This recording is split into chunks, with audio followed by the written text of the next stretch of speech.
روز قرآن مجید کی تلاوت کرنے سے آنکھوں کی نظر تیز ہوتی ہے۔ کچے امرود کھانے سے ہاتھوں اور پاؤں کے ناخنوں کی بیماریاں نہیں ہوتی۔ سر پر گرم تیل سے مالش کرنے سے بلغم ختم ہوتی ہے۔ گوندے ہوئے آٹے پر لیمون نچوڑ کر رکھنے سے آٹا خراب نہیں ہوتا۔ سنترے کا جوس پینے سے رنگ نکھرتا ہے۔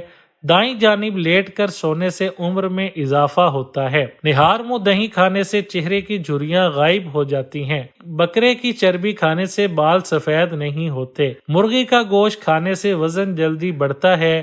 پیاز کا پانی پینے سے معدہ صاف ہوتا ہے۔ براؤن شوگر کو محفوظ رکھنے کے لیے اسے ہمیشہ فریج میں رکھیں۔ وہ لوگ جن کا بلڈ پریشر کم ہو جاتا ہو کھجوریں کھایا کریں۔ انگور کا رس پینے سے گردوں کی صفائی ہوتی ہے۔ نیلے رنگ کے کپڑے پہننے سے رنگ خوبصورت ہوتا ہے۔ نہار منہ انگور کے چند دانے کھانے سے دماغ تیز ہوتا ہے۔ دودھ میں گڑ ڈال کر پینے سے بڑھاپے میں طاقت ملتی ہے۔ روزہ کھولنے کے بعد ڈارک چاکلیٹ کھانے سے جسم میں انرجی آتی ہے۔ اجوائن پانی میں ابال کر منہ دھونے سے داغ دھبے ختم ہو جاتے ہیں۔